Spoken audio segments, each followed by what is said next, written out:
بسم اللہ الرحمن الرحیم۔ السلام علیکم۔ ایک دفعہ کا ذکر ہے کہ کسی علاقے میں جابر بن عبداللہ نامی سوداگر رہتا تھا۔ اللہ تعالیٰ نے اس کو خوبصورت بیوی سے نوازا تھا۔ شہر کے امیر ترین سوداگر اس کی بیوی پر جان قربان کرنے کے لیے تیار رہتے تھے۔ بیوی کسی کی باتوں میں آنے والی نہ تھی۔ سوداگر اپنے تجارت کے سلسلے میں کئی سالوں تک اپنے گھر سے باہر جایا کرتا تھا۔ اسی طرح ایک دن اسے تجارت کے سلسلے میں شہر سے باہر جانا پڑا۔ جانے سے پہلے وہ رات کو اپنی بیوی کے پاس آیا اور اسے کہنے لگا کہ میں تمہارے لیے خوبصورت تحفہ لایا ہوں، جسے دیکھ کر تمہیں میری یاد آتی رہے گی اور تم مجھے نہیں بھولو گی۔ یہ کہہ کر اس نے ایک لوہے کا تالا اس کی کمر سے باندھ دیا اور چابی اپنے پاس رکھ لی۔ اس پر اس کی بیوی بہت ناراض ہوئی اور کہنے لگی، آپ کو مجھ پر اتنا بھی اعتبار نہیں رہا؟ یہ سن کر سوداگر مسکرایا اور کہنے لگا، مجھے تم پر بھروسہ ہے لیکن اس دنیا پر نہیں ہے۔ یہ اکیلی عورت دیکھ کر کچھ بھی کر سکتی ہے۔ میں نے اب تمہیں اس دنیا سے محفوظ کر لیا ہے۔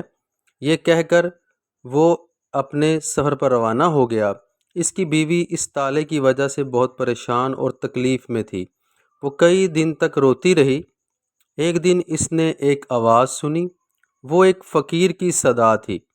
بیوی کو اس فقیر کی آواز بہت اچھی لگی۔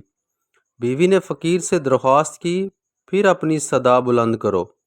فقیر نے اس عورت کے کہنے پر پھر صدا بلند کی۔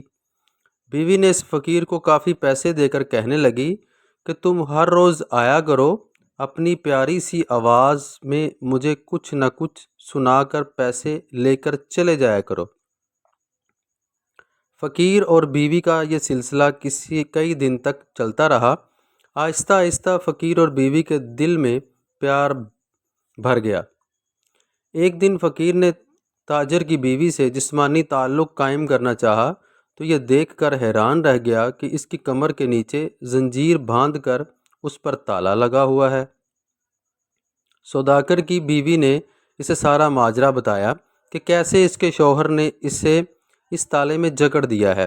وہ فقیر پہلے تو مایوس ہوا، لیکن پھر وہ سوداگر کی بیوی سے کہنے لگا کہ تم فکر مت کرو، تم میرا انتظار کرو، میں تالا کھولنے کا ہنر سیکھ کر تمہارے پاس آؤں گا اور تمہارا تالا کھول کر تمہیں یہاں سے آزاد کر کے لے جاؤں گا۔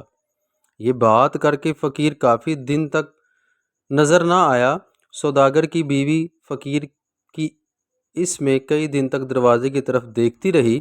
آخر ایک دن فقیر نے محلے میں آ کر صدا لگائی۔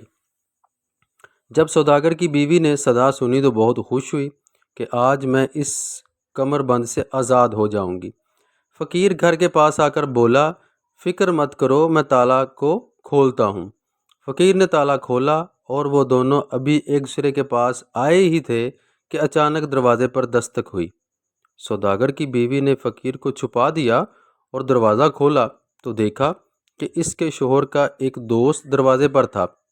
وہ سوداگر کی بیوی سے کہنے لگا کہ سوداگر کا انتقال ہو گیا ہے، اس نے مرتے وقت یہ کہا تھا کہ میرا یہ ساز و سامان فلاں گھر میں میری بیوی ہے، اس کے حوالے کر دینا۔ اس کے علاوہ سوداگر وراثت میں کافی جائیداد چھوڑ کر مرا تھا۔ اس کے کاغذات بھی بیوی کے حوالے کرنے کی وصیت کر گیا تھا۔ اس آنے والے شخص نے سارا سامان اور جائیداد کے کاغذات بیوی کے حوالے کرتے ہوئے اجازت طلب کی اور وہاں سے چلا گیا۔ یہ ماجرا سننے کے بعد سوداگر کی بیوی خیالات میں گم ہو گئی۔ کچھ دیر کے بعد اپنے خاوند کی یاد میں زاروں قطار رونے لگی کہ میرا خاوند مجھ سے بہت پیار کرتا تھا، جس نے آخری سانس تک مجھ سے وفاداری نبھائی اور میں بے وفائی کرنے والی تھی۔ بیوی اپنی اس حرکت پر بہت شرمندہ ہوئی۔ وہ فقیر کو کہنے لگی کہ تم چلے جاؤ، میں اپنے خاوند کے ساتھ بے وفائی نہیں کر سکتی، میں اپنی باقی کی زندگی اپنے خاوند کی وفاداری میں رہ کر گزارنا چاہتی ہوں۔ فقیر یہ بات کر کے بیوی سے گھر کے اندر سے چلی گئی۔ وہ دروازہ بند کر دیا۔ فقیر تھوڑی دیر تک گھر کے باہر کھڑا رہا۔ سوداگر کی بیوی کا انتظار کرنے کے بعد وہ بھی چلا گیا۔ سوداگر کے مرنے کے بعد بیوی نے ساری زندگی اپنے خاوند کی یاد اور وفاداری میں گزار دی۔